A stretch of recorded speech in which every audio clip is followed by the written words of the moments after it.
And we're live here on YouTube. I'd like to welcome my buddy Rich. Rich, how you doing today? Doing good, Mike. So You feeling older than you did last week? Ooh, yeah. Yes, I am. So Did you have a good week? Yeah, I did. I did have a good week. So it was an exciting week, but at the same time, a busy week. So Yeah. No, 2 weeks in a row, Rich. Mm-hmm. I've worked 2 full work weeks in a row. Oof. I don't know if I'm cut out for this anymore. Mm. April to July, I didn't work a single full work week, and now I've put 2 in a row in. Yeah, I think next week will be my first full week this month. Yeah. Just from where the holidays fell, where some time off requests fell. Hey, I took you out on a vacation. You did. We went to a game. We did go to a ball game. Like, so. It's been great, but man. You had a good birthday though? Yeah, I had a good birthday. Got to had some good ribs at Mo Brady's. Do they have good? I've never had their ribs. Do they have good ribs? Yeah, they have good ribs. By the way, good ribs. I'm coming in town for. Oh, we do have to. We didn't update the people. I bought Rich 2 meals when he was in town, so we are all square on our deals. Yep. So yeah, some good taco pizza and some bubblegum shrimp. So. Yeah. Man, that stuff tears me up. Did I tell you that like last week, so a week later, I hit my recent low and I'm down 35 pounds. Nice. Yeah. Got to keep that up. So. Yes, you do. All right, Mike. Well, yeah, it was a good birthday. Got some got some hi-ho Mongolian grill as well, as I alluded to last week when we talked. You're gonna make it so that I'm not gonna lose weight anymore. But no, it was good.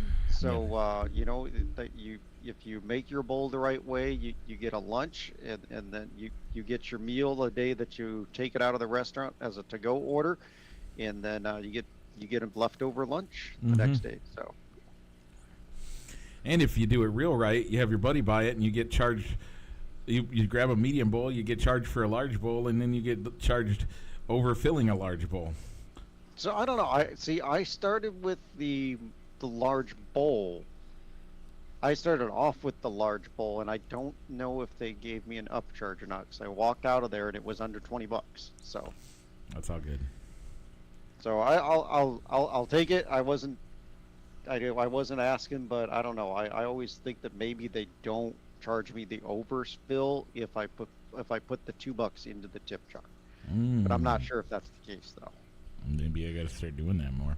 Anyway, so Rich, we got a show to talk about as we have the NASCAR corner as always, and we have some pre-football football talk to talk about. What else we got, Rich? Well, Mike, we're going to be talking some baseball as the show. We're going to tell you why we had to choose "It's a Trap" as our show title. Yeah.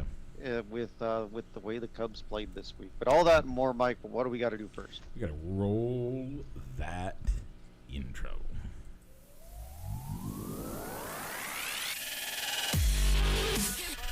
Broadcasting live from somewhere in Iowa, this is Balls and Sticks, the podcast, with your hosts, Mike and Rich.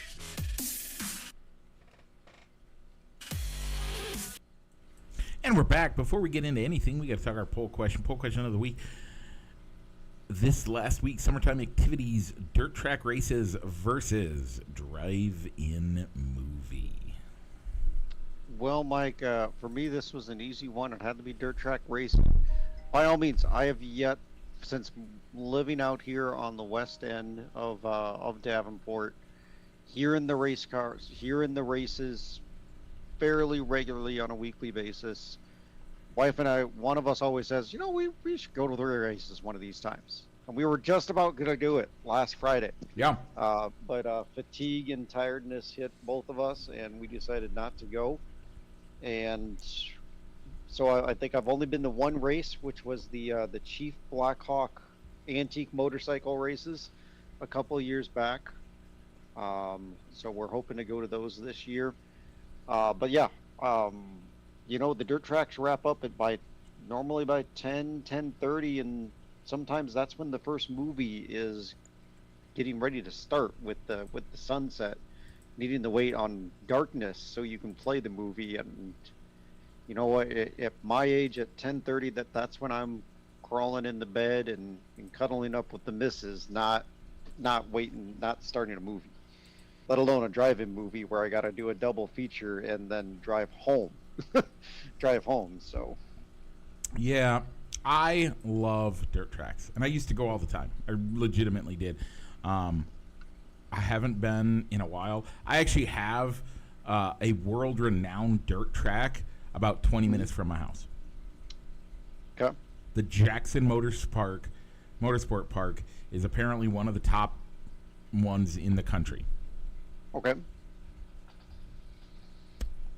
I still haven't been. I have, however, been to the drive-in. Mm-hmm. This one's hard for me. I do love the drive-in because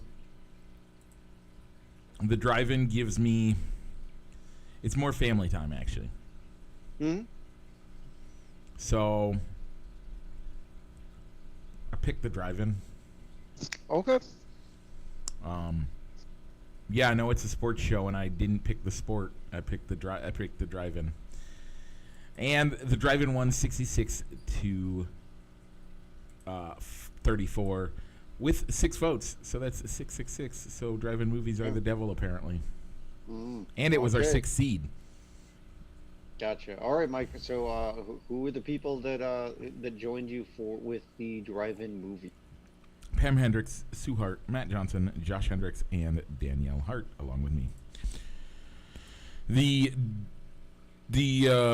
dirt track race: Ron Lehman's, AJ Hendricks, and Rich Hendricks. So. All right. So we're moving on. Drive-in movie will move on.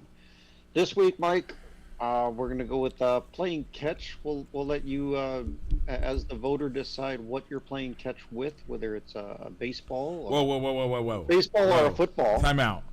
I've watched a movie, and I know that that's not how you say it. Rich, do you want to have a catch? Yeah. I've never did, but anyway. Do you want to have a catch, or do you want to go swimming? I already know which one I'm voting on this one. This one's not even not even a contest. All right, fair enough. But it's a playing catch, having a catch, swimming. Yep. I'll get that pull up this probably tomorrow. Okay. Mike, do you see what's coming up next? Is it a left turn, Rich? It is a left-hand turn, Mike. What's after that? It's another left-hand turn. And why is that, Rich? All right, Mike, because we're going to go into the NASCAR Corner. The NASCAR Corner is presented by I Sports Cards Incorporated, Moline, Illinois, down on 5th Avenue in downtown Moline. And you could also find them on eBay. I Sports Cards Incorporated. Mike, your race winner was Denny Hamlin. Our picks, not so good. Nope. As Eric Jones finished 27th, but my pick of Noah Gragson finished 32nd, as he was involved in the crash that caused the race to go into overtime. So what actually happened, did you see it?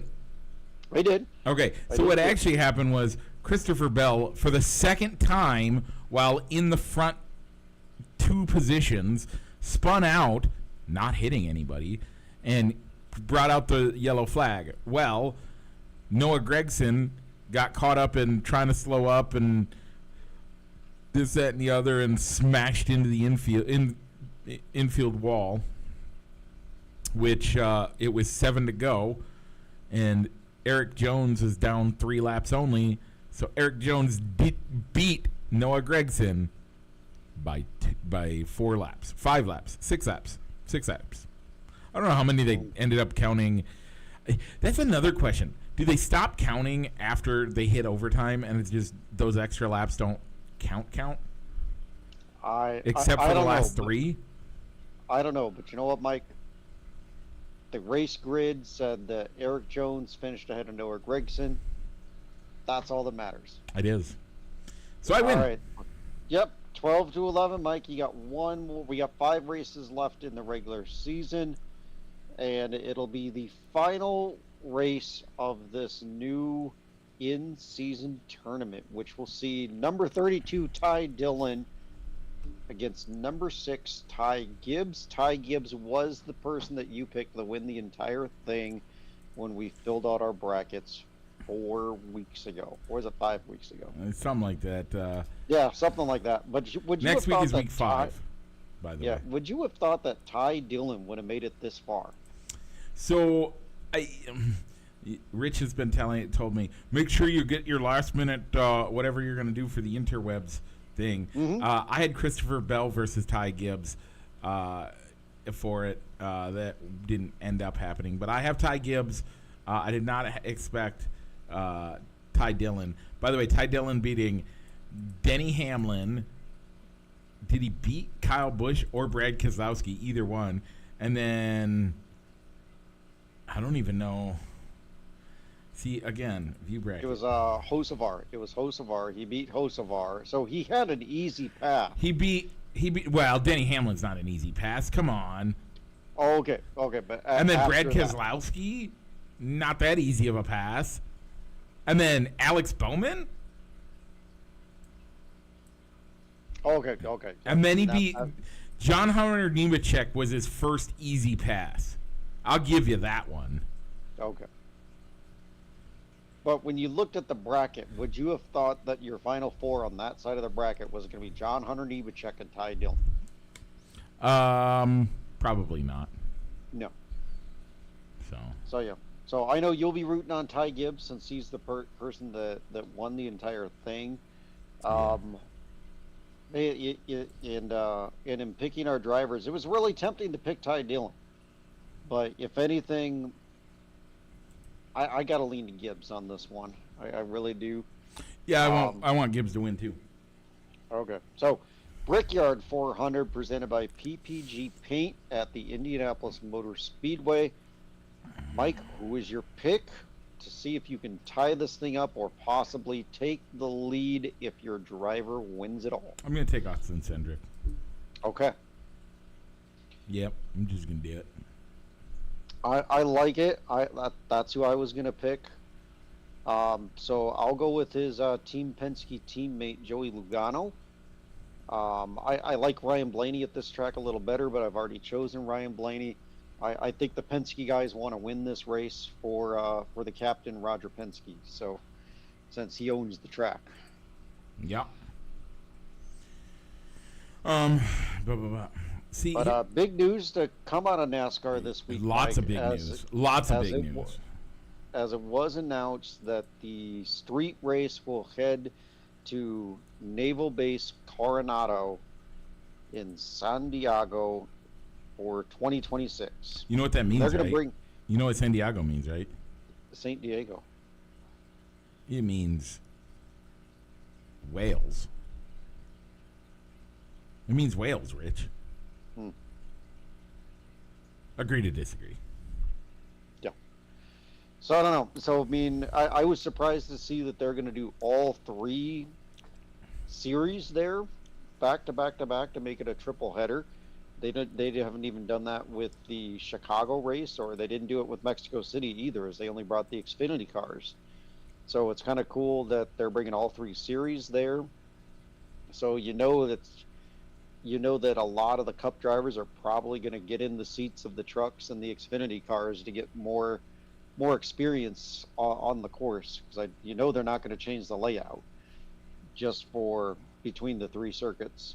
So yeah, I'm looking forward to seeing how the course layout's going to be, but it does sound like it's going to go through multiple bases within the naval station. Yeah. And I'm sure you're going to get to see the ocean, which will mean that there could be some aircraft carriers and battleships out there. I don't think it'll happen, but I wonder if there's a way that they could somehow. Again, I know it won't happen, but wouldn't it be cool if they could somehow get a bridge to an aircraft carrier and then off of an aircraft carrier as one of the one of the turns? You come on, or even like as a straightaway, put it angled and have you go up and over, and like I don't think they could do that in any way that would be safe, but man, that could be really cool. I think in the article, one of the articles I did read, it said that one of the race course will involve one of the jet airways, though. So they'll be on what normally is an active runway for the fighter jets. Yeah, and not just the fighter jets, but the fighter jets that are the Top Gun fighter jets. Mm. Yeah. So that's going to be fun to watch. It's going to be in June to coincide with the Navy's birthday, which does, even though they're billing it as a centennial event of the country and the Navy, technically, Mike, you saw that the Navy was founded technically after the founding of the country. Yeah. They were founded in They were founded in 1796 or something like that. Like, come on now. Not even as old as the U.S. But what are we gonna do? Yep. So yeah, looking forward to the race. Mike, anything else until we get into our random topic of where in the Mountain Time Zone could NASCAR take it? Because in talking about where NASCAR currently holds races. Okay, no, we got a couple. We have more news to talk about before we get there. Okay, what do we got, Mike? Did you not hear that NASCAR changed their rules? No, I did not. I did not. Rich, no, this isn't even a joke. This is legitimately a thing. I meant to put it on here. I'm sorry, I didn't give you a heads up. NASCAR changed its rules this week that they're going to limit the amount of entries to 40. And in order to get one of those entry spots, you have to be in the top 40 in points. So would that mean that Jimmy Johnson, as a part-time driver for Legacy, nope, couldn't? It's team/car points, not driver. Oh, okay. So, why is that important, Rich? Well, because we got two teams that are technically open. Yep. Contestants. Yep. Week to week. So NASCAR doesn't want an injunction put in place that they essentially have to treat the two teams to be essentially charter teams. So they just blatantly changed the rules to guarantee those guys spots, which means everything we talked about last week was a legitimate thing, by the way. That them changing the rule says that they know that what you and I talked about, whether they know you and I talked about it, is not the issue, but they know that what we talked about is a potential, and they can't have it.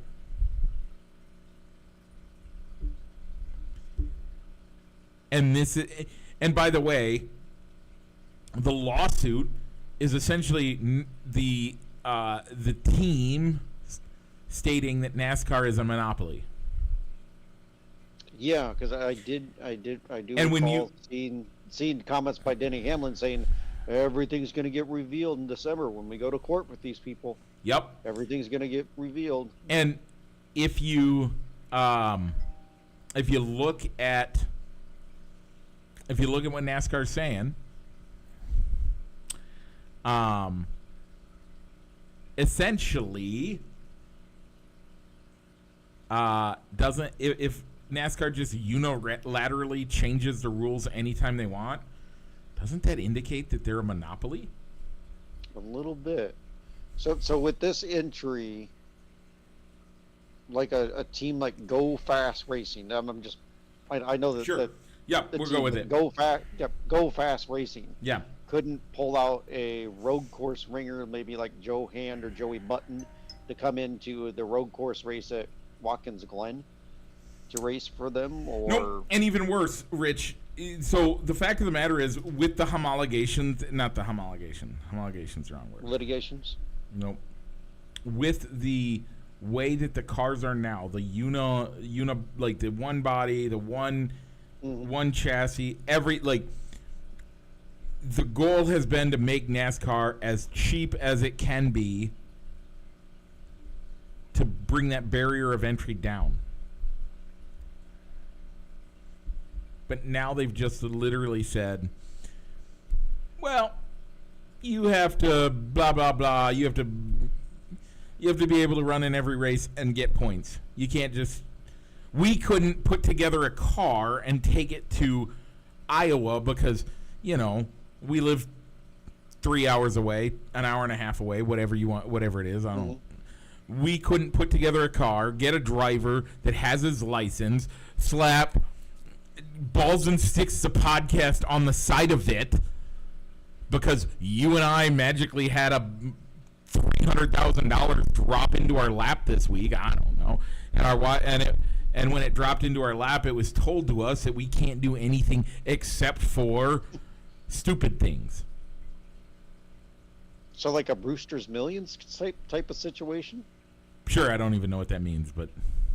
You've never heard of the movie Brewster's Millions, where Richard Pryor has to spend... okay. Never. Look it up. John Candy and Richard Pryor. Really good movie. It sounds like a great movie. But, right, if somebody handed us $300,000 and said, you have to spend this money on something stupid. Let's put together a NASCAR team and we could be a NASCAR owners for a weekend. We can't do that. Why? Because it's not allowed. We wouldn't be able to enter. The entries are capped at 40. Can they magically have 40 teams if chartered teams and 2 unofficial chartered teams that equal 40?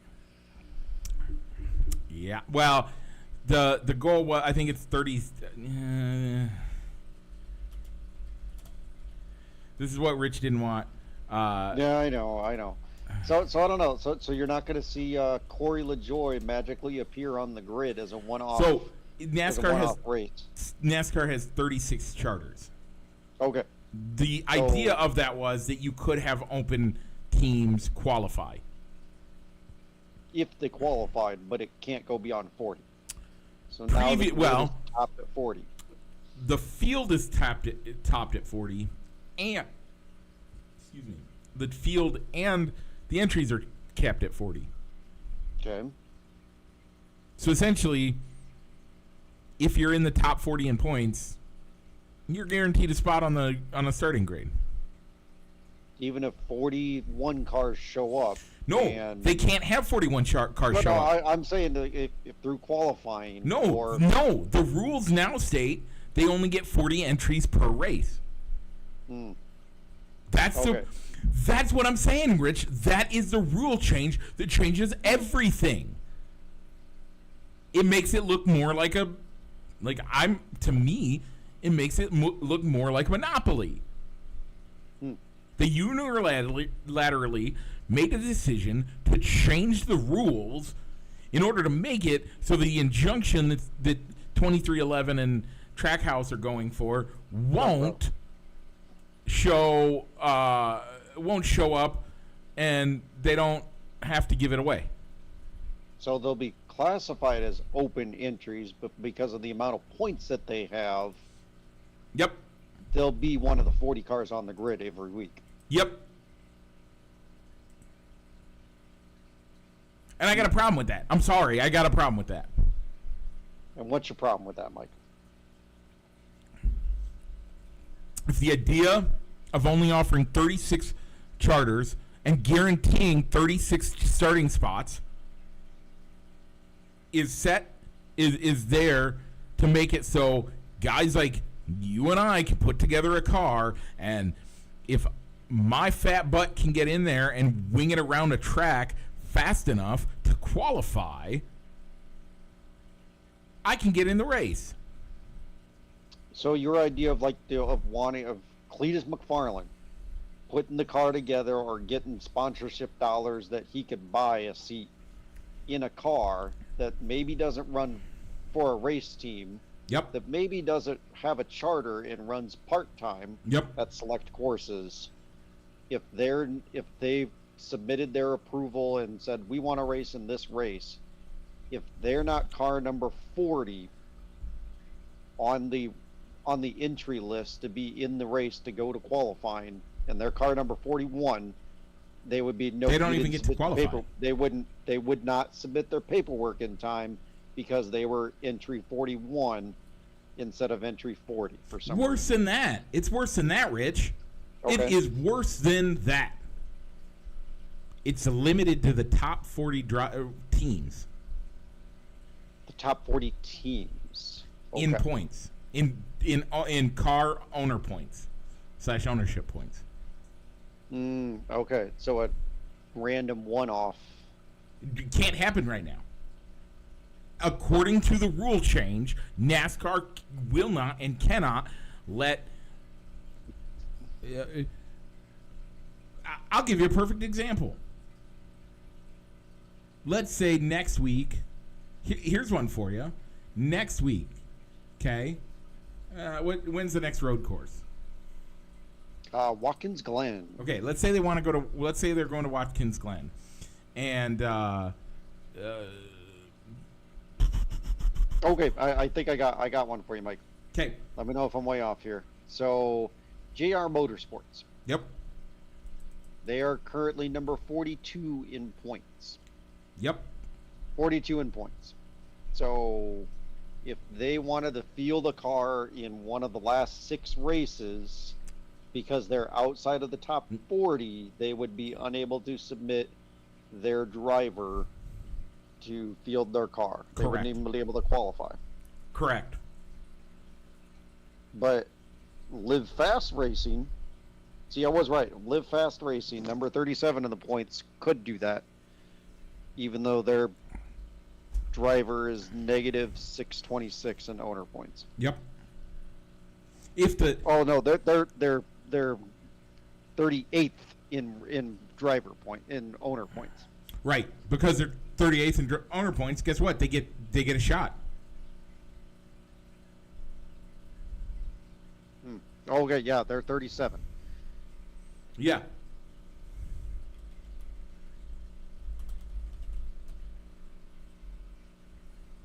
Yeah. So, qualifying entries. In order to qualify, you have to be in the top 40 in points, essentially. Okay.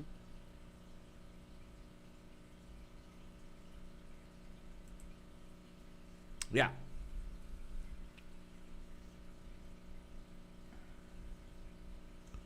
So, it really, really, I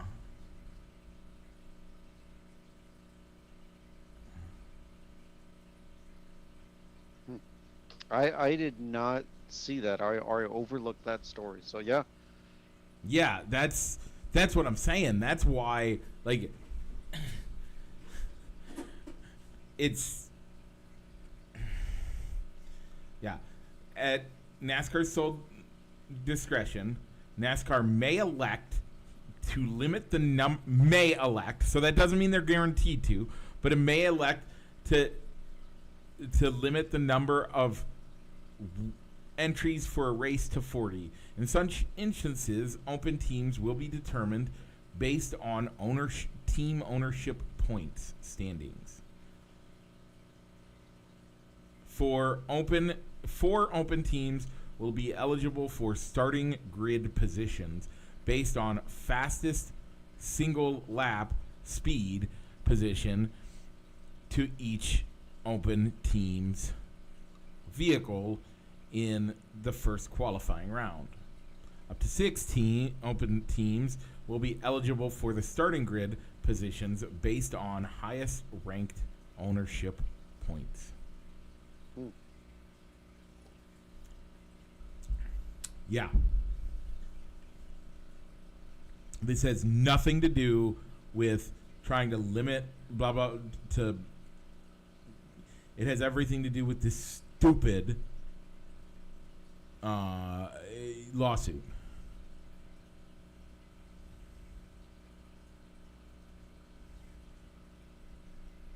So, there you go, Rich.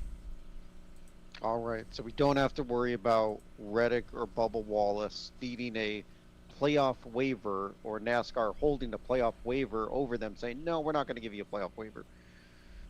In the odd event that they did not qualify for a race and had to miss it, but they have enough points to make the playoffs. Yep.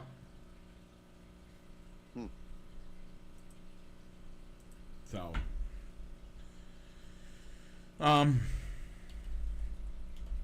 I guess one other odd piece, one other piece of NASCAR news I saw that I came across, I think today, is that Denny Hamlin has signed a contract extension to stay at Joe Gibbs Racing. Why wouldn't he go to his own race team? So he's not racing against his own drivers. So this is his last contract. Essentially, this is his retirement contract. And he's been with Joe Gibbs since day one. He will quote unquote retire from NASCAR, and he'll do one-off races here and there.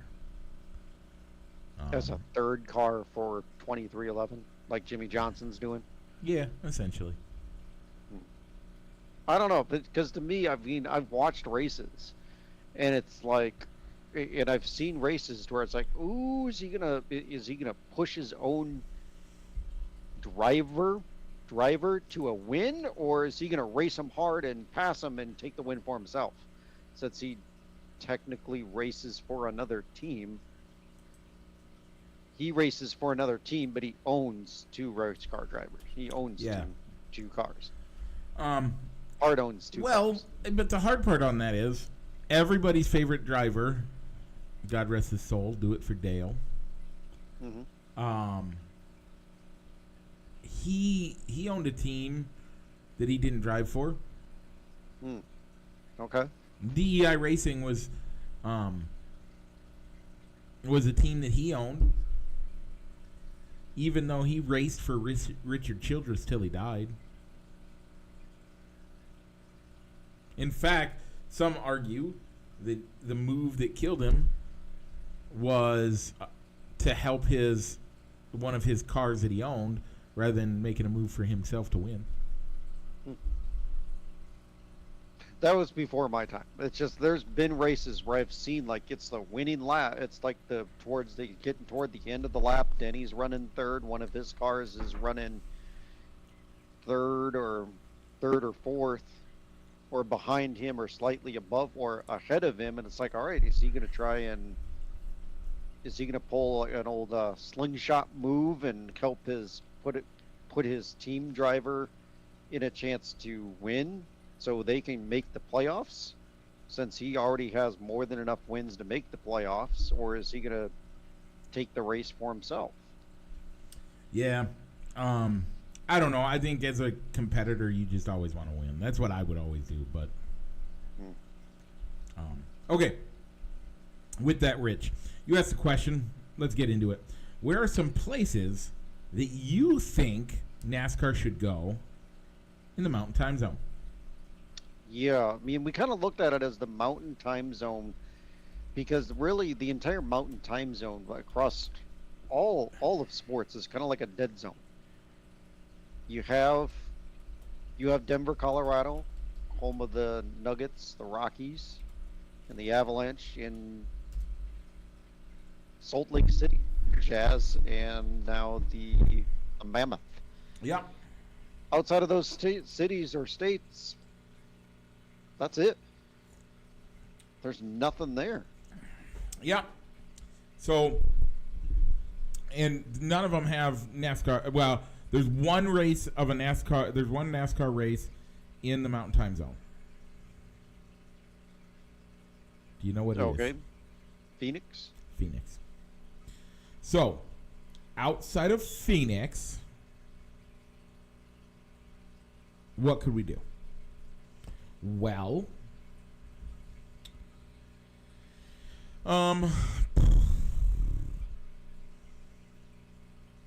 Well, Mike, when we were talking, you brought up Pikes Peak International Raceway yeah. out in Colorado. Yep. However, according to Wikipedia, that track closed in 2005 and it reopened under new owners, and sales contract prohibits the holding of national or international races with more than 5,000 spectators. Therefore, it's only used for local racing series or as a test track. Although the Xfinity series was there from 98 to 05. Yeah, that's dumb. Sorry, that's dumb. I don't. So it's a venue you could use, but due to sales contracts, yeah. can't technically do it. I mean, and even looking across like the Wikipedia page, just listing like NASCAR tracks being past and present. A lot of it is just concentrated out on the East Coast. Rightfully so. Yeah, on the East Coast. A lot of the Southeast. Yeah, in the Southeast. Yep. But that's the home of racing. So what I would go with, that's a home of NASCAR style racing. Mm-hmm. That's not the home of racing. In the U.S., the home of racing, you'd be hard pressed not to say Indianapolis. Speaking of this weekend, the most famous race on American soil, the Indy 500. I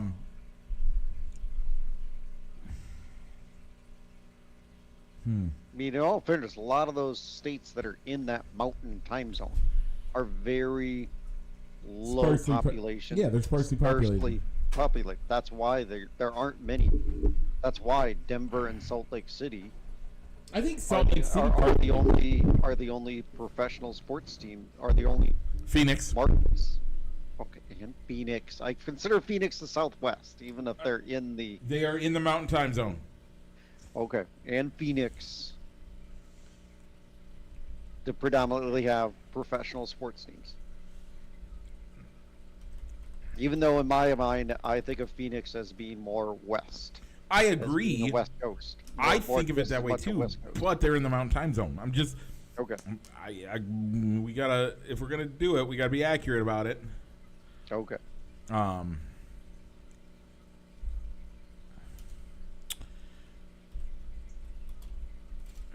So, Utah Motorsports Campus.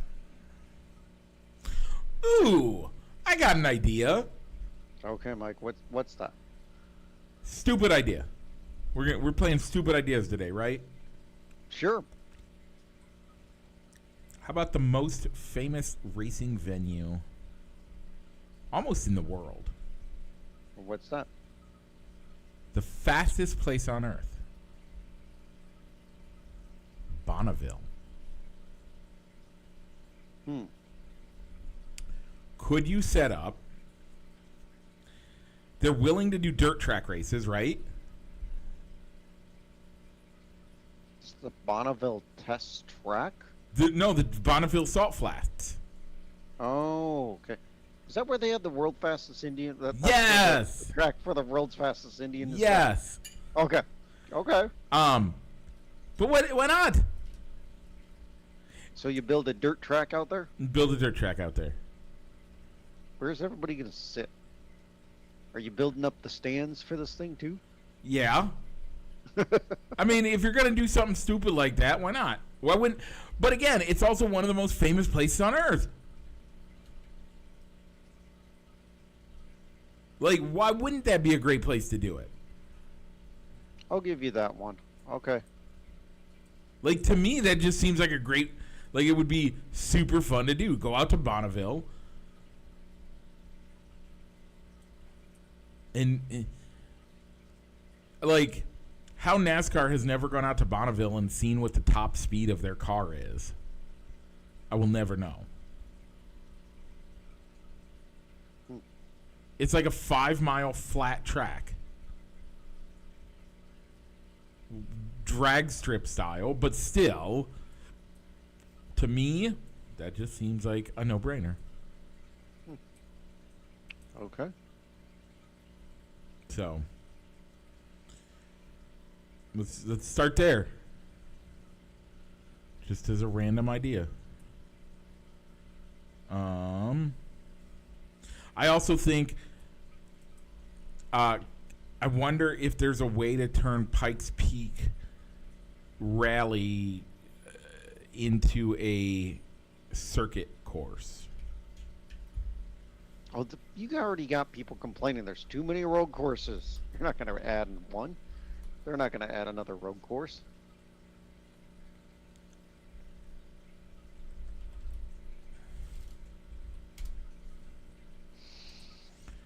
I'm just saying, like, could you, like, is there a way to turn that into a racetrack? Again, I'm just thinking famous places that you could go and potentially make a track out of it.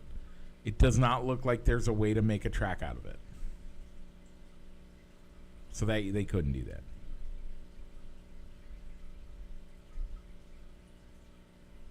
And I already said that you already shot down my Pikes Peak International Raceway. Stupid selling it and blah, blah, blah. Do you got any? No, I don't. I don't have any. I think Boise has a track, if I remember correctly.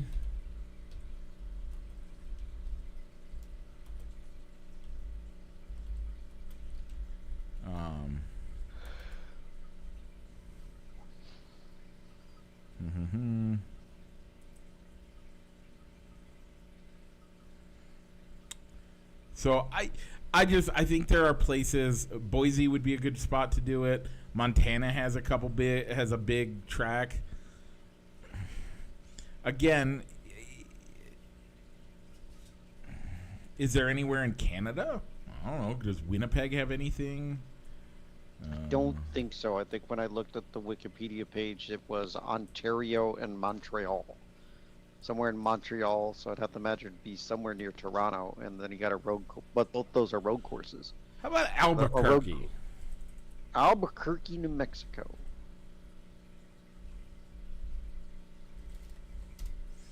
Albuquerque Speedway. It's a dirt track, though. Mm. I don't think they'll go back to a dirt track. No, I don't think they'll go back either.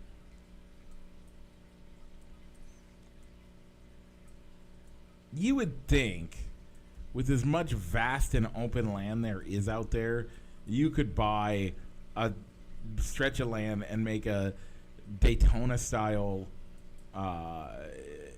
track with a backdrop of the mountains or buttes or something. Especially if you go out to, like, I don't know, Wyoming has some spots in it that you could build a full 2-mile track and have it Daytona style track that would allow you to do stupid stuff, right? Like that. You'd think so, but you'd have to get a buy-in, which is probably the answer why there isn't a NASCAR race in the mountain time zone in those sparsely populated states and everything, because I mean it's not a if you build it they will come situation. It's, even if you got one race a year, is it worth it to have one race a year? Because could you get F1 to come out there? Could you get the IndyCars to come here? So that in the odd event that you do, all right, there's 3 races. And if the attendance isn't there, if the TV ratings aren't there, is the Cup Series going to go? Is the Cup Series going to keep coming every year after that first contract is up? Why you got to make such good sense, Rich? I don't know. That's what I Yeah, but wouldn't it be cool to watch a NASCAR race and have huge mountains in the background? It would be. The Rockies as your background as you're flying around at 200 miles an hour? I don't know. I think it'd be cool. Okay. It would be cool. With that, Rich, this has been the NASCAR Corner, presented as always by Triple I Sports Cards Incorporated, Moline, Illinois. Check them out for all your sports memorabilia needs on Fifth Avenue in Moline or on their eBay store. Once again, that is Triple I Sports Cards Incorporated. Ugh. All right, Mike. I don't want to keep making diamond. left turns on the diamond because this week was bad. It was very unexpected. Yeah. July 19th to 15th, Mike. It was 2 against the Red Sox, which we split. That's you know what? That's not terrible. That's okay. Red Sox are a good team. Yep. Red Sox are a playoff contending team. Yep. But we dropped 2 of 3 and lost the series to the Royals, and those games weren't close. No. Those Speaking were of bad. not close, you want to know another not close game? What was that, Mike? 12-3 against the White Sox. Yeah. Now, I will say, do you know who scored the most runs since the All-Star break? Who is it? The White Sox. Did not know that. Yeah, most runs since the All-Star break. So maybe they're, I don't know. It's weird because as Cubs fans, we're used to a June swoon, and July is when they're starting to make their, maybe they're going to be good again. And they do, but they just don't have enough to pull off the June swoon. And to start to have coming out of the All-Star break look this bad, are we a buyer? Oh, yeah. I mean, I think we're a buyer. but what I'm hearing and what I've seen and what makes sense to me, they're a buyer, not a renter. This is not a must-win year. Jed is not willing to blow up this team to trade prospects to just win one World Series this year. He's not going to go for a one-year starter that's going to go back to Yankees because the Yankees do that. Or a 1 year, like a 6-month deal for a guy. So I think they're a buyer, but I think they're a buyer, not a renter. That would be my argument. And I would think that this team would be set up as it's okay to take on a rental, but I think they are going to be smart about it and not trade away a guy that they think is going to be a part of their future. Correct. But I don't think that they're really looking for rentals right now. I think they're looking for guys that will that are going to be long-term staples of this team. I don't know about long-term. At least they have some club control over them. Yeah, at least they need at least 1 or 2 years. And I think that's the right move because, again, let's go back 10 years ago. Holy crap. We're going back 10 years ago. Because it was right now about 10 years ago when the Cubs got Aroldis Chapman? No, because that would be 9 years ago. 10 years ago, we brought on John Lester right before the trade deadline. No, he was a free agent signing. Was he? I thought we got him in the as a trade. No, because we had to. Not a trade. John Lester was a free agent signing. One of those starters was a trade, I thought.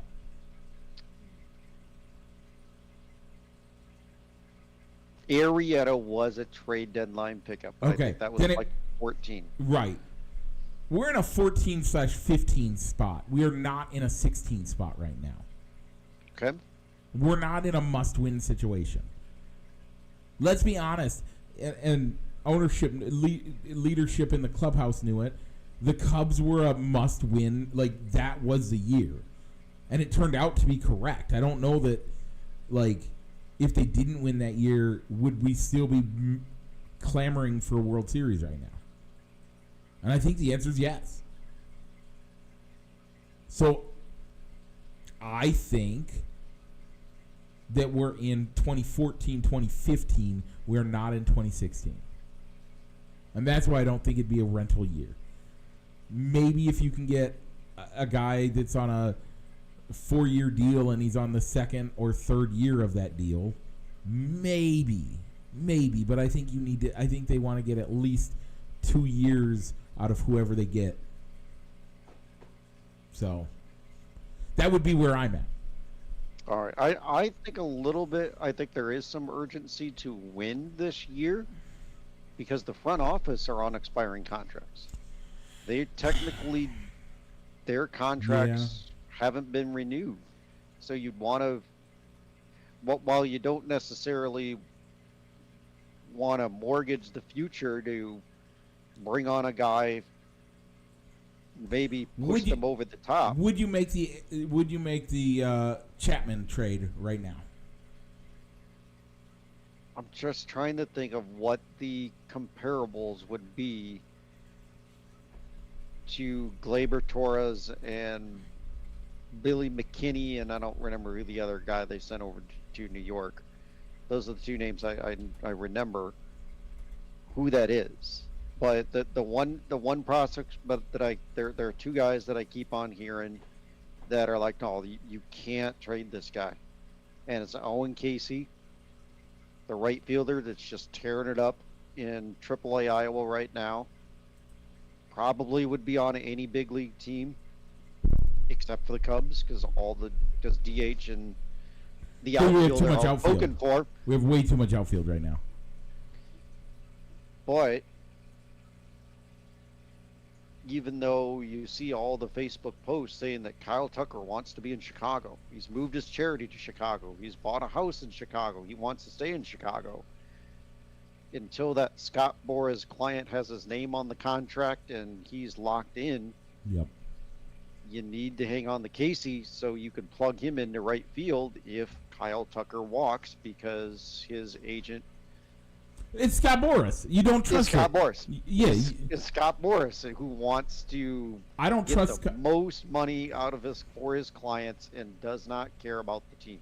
I don't where he signs. Whereas I don't expect Scott Boras to let him sign there, and that's just the god awful truth.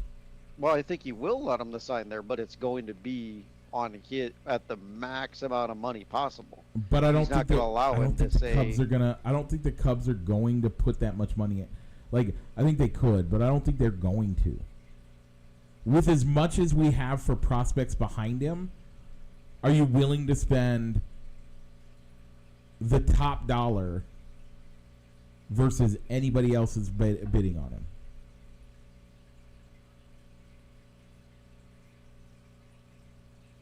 Yeah, I mean, it's going to be tough. That's why Freddie Freeman is in LA. Yeah, because he played the Braves and the Dodgers against each other, and even though Freeman wanted to go back to Atlanta, Boras magically didn't allow Atlanta to match or make a counter offer that was close enough to the deal for Freddie Freeman to say, yeah, I know it's less money, but I want to sign there. I want to stay home.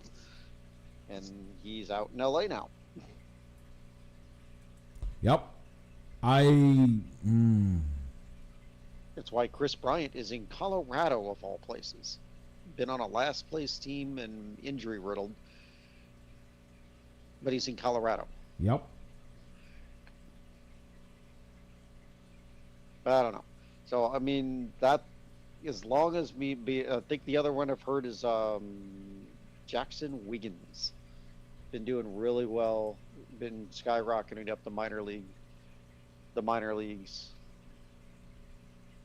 Yeah. As well. So if we could figure out a way to hang on to Casey and Wiggins, it doesn't really matter to me, because there's some good infield prospects. I think James Chirinos, I think is his name, but you've got the infield is locked up. Yeah. So he could be a guy that can be traded off. Do you give up on Ben Brown or Jordan Wicks? Major guys that have made the major leagues that just are having problems clicking and doing things. Could those be the guys that are traded away? Or so, but I mean, at this point, it wouldn't surprise me if they go for a rental because it wouldn't cost them an Owen Casey or a Jaden Wicks or maybe the other guy, Benny Wiggins. It wouldn't cost them Wiggins. Yeah. That's all. That's where I'm standing on it. So Mike, before we get into the question that we teased last week but didn't have time to discuss, they got 2 more against the White Sox out at the Rate Field. I think that's what they're calling it now. Then they're going to go up to American Family Field in Milwaukee for 3 games with the red-hot Milwaukee Brewers, who have overtaken the Cubs for the lead in the Central Division, before coming home to face the Baltimore Orioles, who could be a team that was sold off some of its players on expiring contracts. How many wins you giving them, Mike? I'm going to go 5. Going 5. Okay. Are they riding the ship against? They're going to right the the White ship. Sox? They're going to right the ship tomorrow, and they're Yep. going to continue that for 4 games, Okay. 4 straight. They're going to lose the last game to Milwaukee, and then they're going to come and win against the Orioles. So that's kind of where I'm at. All right. I'm going to play it a little bit more conservative, and I'm going to go 3. Yeah, being No, aggressive no. burned you last week, didn't it? It did. Milwaukee's hot right now. Yep. I just don't know where the pitching matchups are going to line up for the Milwaukee series. And like we've always said, those games against the White Sox, that's their World Series. That's even if they finished with the worst record in the league, in the American League or all of baseball, if they won the season series against the Cubs, it was a successful year for them. So that's why I'm going to go 3. So yeah, I'm gonna go 5 with it. So, all right. So our question today, Mike, which is I think is going to, we'll take it to the end of the show here. yep. Which member of the 2016, because we still don't have trades to talk about Nope. for the Cubs on what they've done. That'll be next week's topic. Yep. So which member of the 2016 Cubs would you add to this current roster? Now, I put a preference on there, preferably a different answer from 2 weeks ago, And because we talked about any Cub right. that you would add to this roster, and you brought up Jake Arrieta and Aroldis Chapman. Yep. And I'm actually gonna go a completely different route. I gave you the answer last week, but now I'm gonna defend it. Okay. Joe Madden. Okay. How is Joe Madden? Joe Madden's not a player, so I'll still let you select a player. But why would you want Joe Madden filling out the lineup card and guiding the team instead of Craig Counsell? He understood the players. He understood where the game is today, and he understood how to get the best out of the guys. And he knew that we're just playing a game. It might be $1 billion game, and I don't care. We're just playing a game, guys. And he kept it light, and he kept it fun, and he made him wear pajamas, and he made him wear cowboy boots, and he made him wear stupid crap to get on the plane, and they had fun. And the number 1 rule of baseball is, let's have fun. Joe Madden won that World Series for the Cubs, and I will die on that hill. They had one of the greatest rosters we've seen in baseball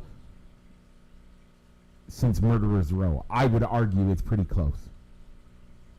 The pitching that lined up with the bats and lined up with everything, that team was as good as Murderers Row.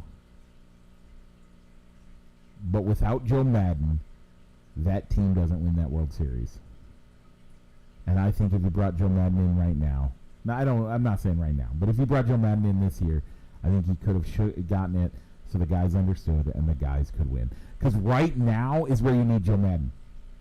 This week is where you need Joe Madden. Okay, what's your answer? Well, I don't know, but I guess the thing that the Joe Madden you're thinking of, the laid back and Yeah, laid back. That's what kind of got him fired. it is. Because I think because his message sort of wore off. Try not to suck. It ran out of time. They started sucking. No, I get it, and I'm not denying that. But again, if you would have transported Joe back then to to doing it right now, this team needs to hear that, because right now is when they need it. Right, this week is the perfect week example of why they need Joe Madden. Because Joe Madden would get them out of their own heads and say, "Hey guys, we're going to bed tonight in our own beds. We're on an away game.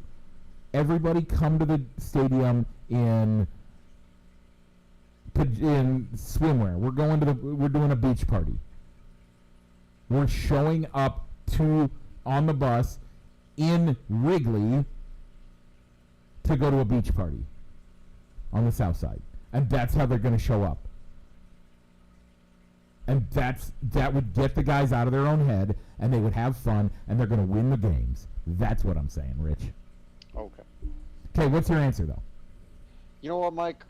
The one weak spot on this roster is third base. Even though we've been playing John Birdie, Virgil, Bergeron, and Matt Shaw has somehow come out of nowhere and had a couple of good games, they're still not trusting him enough to give him in the lineup every single day and see if this hot streak continues or it's sustainable until the trade deadline hits and you evaluate, all right, do we need to pull the trigger and bring in Eugenio Suarez, or is Shaw going to be good enough? Is Shaw's defense and a hot and cold bat going to be good enough for the entire year? Okay. So I'll add. Well, it's tempting to go with a pitcher. I'm going to have to add the MVP from that 2016 team, Chris Bryant. Yeah, I love it. 2016, Chris Bryant stayed healthy. He was the MVP that year. Yep. You could easily slide him in at the cleanup spot. Yep. In this order, or batting fifth, depending on where you wanted the slot people in at. Yeah. So you took about the only infield position that I think that they really need help on, because I love Rizzo, but Michael Busch isn't having a bad year. Michael Busch is lighting it up. Michael Busch is having a great. really good year, and it isn't like one bat's left, one bat's right. So you could say, all right, we're going to platoon you guys. We're just going to platoon you guys. They both hit left-handed. Well, I'm gonna stay away from pitcher because I picked two pitchers last time. Mm-hmm. And I'm gonna go with Wilson Contreras. Okay. That man knew how to call a game. That man knew how to just take over and do what needed to get done. Yeah, at 1 in every 5 days, he gave up, or he gave the team, he gave up a day because, Lester. But I'm going to go with Wilson Contreras. Okay. And another guy that just popped into my head, Ben Zobrist. Yeah, I thought about Ben. A good bench guy for this team. You could. But where would you can't, there's no place to slot him in. He legitimately is only a bench guy in this team. You seen our bench? Our bench is pretty bad. There's some need there. But I'm saying in this team, where else? What else are you going to do with him? He's going to sit the bench. Honestly, I think Wilson could probably pull it off. But outside of that, yeah, I like Ben. I like Ben as a pick. So, but I'm gonna stick with Willie. Gotcha. Okay. So hopefully next week we will have well, I know we'll have trade deadline deals to talk about. We'll see what we liked what the Cubs did, who we thought they should have picked up, and maybe some reactions on the other big trades that went through. As I know, I know we'll be recording after the July 31st trade deadline. There'll be plenty of those to talk about. Yeah. All right, Mike, it's the end of the show. I guess shout-outs or quick hits, those Packers uniforms, Mike. Well, let's do those next week. Let's do those next week, Okay. because we'll talk about those next week. Let's talk about sad news in the world, and then I'll give my shout-out, and then we'll get out of here. Yeah, but the Hulkster, Hulk Hogan, passed away earlier this week. I still remember going to Wharton Fieldhouse.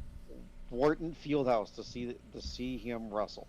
The amount of people that still have memories of going to Wharton Fieldhouse and seeing the Hulkamania, like this monster of a man, and then you realize that, like, when we look back, like the guy, like Andre the Giant, just dwarfed him, and he's still 6'5", 6'6", or something like that. It's crazy. So, Yeah, and I think that was like a Hulk Hogan Ric Flair match I too. think so. Yeah. Yeah, but yeah, that was like a really, like if you're in a movie from like Inside Out, that's one of those key memories for me, is going out to Wharton Fieldhouse and getting to see my hero Hulk Hogan at the time. So it's What really you gonna cool. do when these 36-inch python come for you, Brother? brother? Okay. Yeah. Well, yeah, and I guess the other, like, the shout out I got to my nephew, sophomore, making the on a big part, still being a part of the Bettendorf baseball team that took second in state this year. Huh? That's cool. Yeah. Congrats. Yeah. So I have to give a shout out to Joe Hart, my daddy, friend of the show, been on the show a few times. Generally our tiebreaker. Happy birthday, Joe. 68 years young. Man, dude's getting old. Okay, with that, Rich, people are watching the show on YouTube. They want to listen to us in their cars. How should they do that? Look us up wherever you find all of your other podcasts. iHeartRadio, Spotify, whatever Google's calling their podcast platform now, and Apple Podcasts, to name a few. Mike, if they're listening to us out in podcast land, but they want to be able to interact with the show or see the closest thing, what we call a studio for both of us, where can they find the videos? You can jump onto youtube.com/ @ballsandsticks. And you'll find us playing baseball in our tuxedos, and you can find the show there. If you want to interact with the show by participating in the poll question, go to facebook.com/ballsandsticks or facebook.com/fans of balls and sticks. We always try to share it there, along with Rich and Mai's Facebook page. With that, Rich, what's it time to do? Mike, let's go ahead and roll the outro.